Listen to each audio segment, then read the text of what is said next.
ഇപ്പോൾ സ്റ്റേജിൽ കളിച്ചപ്പോൾ ലാസ്റ്റൊക്കെ ഛർദ്ദിക്കാൻ വന്നിരുന്നു. പിന്നെ ലാസ്റ്റ് കളിയല്ലേ വിചാരിച്ചിട്ട് പിടിച്ചു നിന്ന് ശ്വാസം മുട്ടൽ കാരണം കോൽക്കളി നിർത്തിയാലോ എന്നൊക്കെ കുറേ പെരക്കായിട്ട് പറഞ്ഞിട്ടുണ്ട്.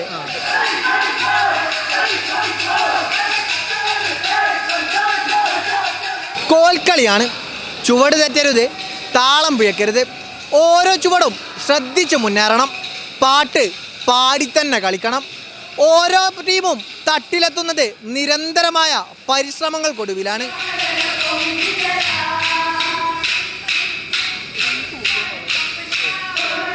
ദുനിയാവ് കനിന്ത കോരേ ദിനം നിന്റെ കനിയാറ്റലി റസൂലിൻ തിരുപാതയേറുവാൻ ദുനിയാവ് കനിന്ത കോനേ. മനോഹരമായ ഈ ശബ്ദത്തിൻ്റെ ഉടമയാണ് AKMHSS ഹയർ സെക്കൻഡറി സ്കൂളിൻ്റെ കോൽക്കളി ടീമിന് വേണ്ടിയിട്ട് മെയിൻ പാടിയിട്ടുള്ളത്. അവരുടെ നായകനാണ്. പക്ഷേ മറ്റുള്ള നായകന്മാരെ പോലെയല്ല. കാരണം ഇയാളിവിടെ എത്തിയിട്ടുള്ളത് ഒരുപാട് പ്രയാസങ്ങളെ അതിജയിച്ചാണ്, പ്രതിസന്ധികളെ അതിജയിച്ചാണ്, ഒരുപാട് ശാരീരിക വെല്ലുവിളികളെ അതിജീവിച്ചാണ് ഇന്നിവിടെ ടീമിന് വേണ്ടിയിട്ട് മെയിൻ പാടാൻ എത്തിയിട്ടുള്ളത്.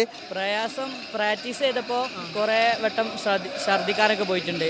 പിന്നെ ഈ ശ്വാസം മുട്ടൽ കാരണം കോൽക്കളി നിർത്തിയാലോ എന്നൊക്കെ കുറേ പെരക്കായിട്ട് പറഞ്ഞിട്ടുണ്ട്. അപ്പോൾ അതുപോലെ പറഞ്ഞു ഇനിയിപ്പോൾ കഴിയാനായില്ല അങ്ങനെ പറഞ്ഞാണ്ട് എല്ലാവരുടെയും സപ്പോർട്ട് ഉണ്ടായിരുന്നു. വീട്ടിൽ നിന്ന് നല്ല സപ്പോർട്ടാണ്.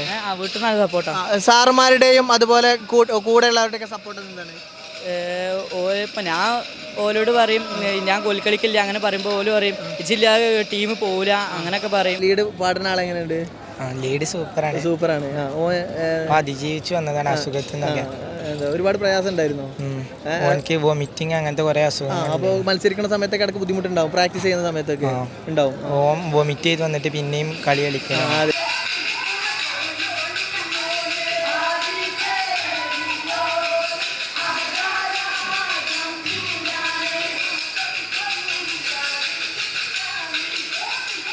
തൻ്റെ കൂടെയുള്ള 11 പേർക്ക് വേണ്ടിയിട്ട്, തൻ്റെ സ്കൂളിന് വേണ്ടിയിട്ട്, തൻ്റെ മലപ്പുറം ജില്ലയ്ക്ക് വേണ്ടിയിട്ട് എല്ലാ പ്രയാസങ്ങളെയും ചെറുപ്പം മുതലേ നേരിടുന്ന പ്രശ്നമാണ് ശ്വാസമുട്ടെന്നാണ് പറയുന്നത്.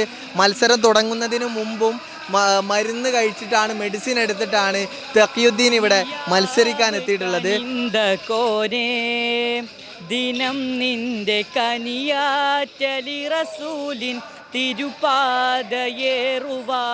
ദുനിയാവ് കനിന്ത കോനേ.